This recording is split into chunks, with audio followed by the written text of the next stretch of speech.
Leaders often find themselves in seasons where something new is beginning to take shape, yet it has not matured enough to be described with confidence.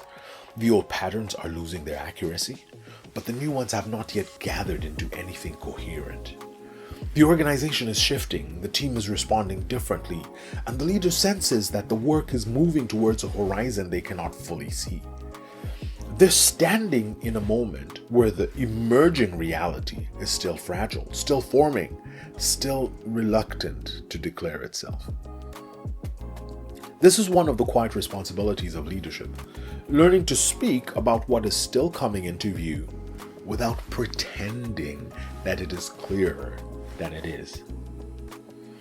Emergence rarely announces itself directly. It shows up in scattered signals. A repeated question that surfaces in unrelated conversations. A tension that once felt peripheral but now sits at the center of every discussion. A new kind of urgency in the team that doesn't fit the existing categories. Or perhaps a form of fatigue that suggests that the current way of working has reached its natural limit. Leaders who pay attention to these signals begin to sense that the work is asking for something different.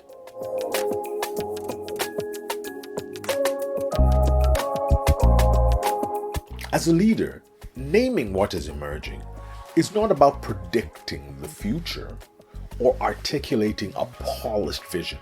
It's about giving enough language to help people recognize that the moment is shifting.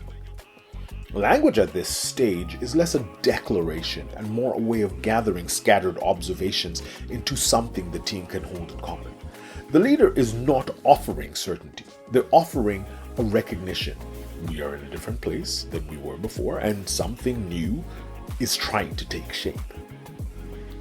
This requires humility, because emerging realities are delicate.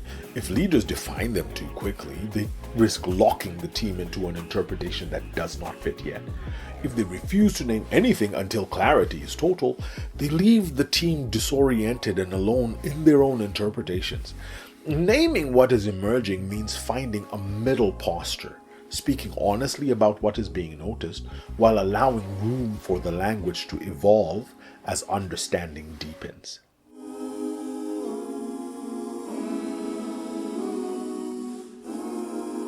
There is a practical dimension to the work of giving language to things that don't fully exist yet. Leaders exist at the intersection between the present and what is to come. Naming what is emerging helps people interpret what they're feeling. It gives them a frame for the discomfort of transition. When a leader acknowledges that the familiar strategies and explanations no longer carry the full weight of work, it frees the team from the pressure to pretend that nothing has changed. It turns the unspoken into something shared. The team can begin to explore the new terrain together, instead of silently struggling to reconcile their experience with outdated assumptions. Leaders do not need perfect accuracy here. They need sincerity and attentiveness. They need to describe the moment as it feels, not as they wish it to be. They might say that the organization is entering a season where the usual measures of progress are less reliable. They might say that the work is beginning to stretch beyond its previous boundaries. They might simply say that something is shifting and that they're listening closely to understand what it might become. Language in emerging seasons functions less like a verdict and more like scaffolding. It helps people stand in the uncertainty without collapsing into confusion. It gives them permission to articulate what they are noticing. It encourages the team to look at the same horizon together, even if no one yet knows what will appear there. It stabilizes the transition just enough to make exploration possible.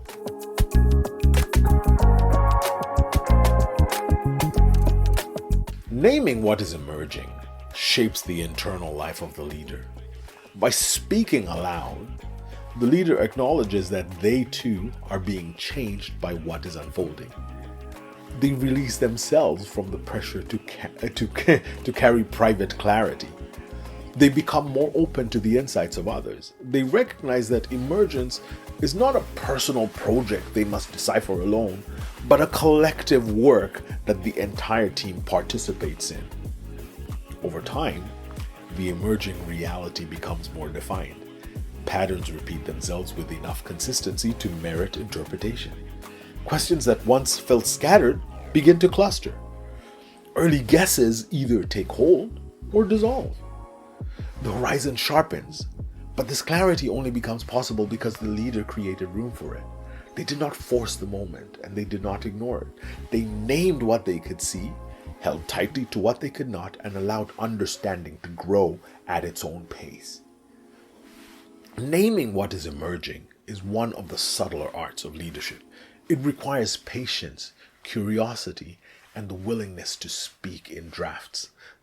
It requires the courage to admit that something is forming long before the leader can describe it fully. It helps the team remain steady in transition, and it turns uncertainty into a shared space where new understanding can take root. This is the work leaders do at the edges, not declaring the future, but helping people recognize that the present is shifting and that something worth attending to is beginning to rise.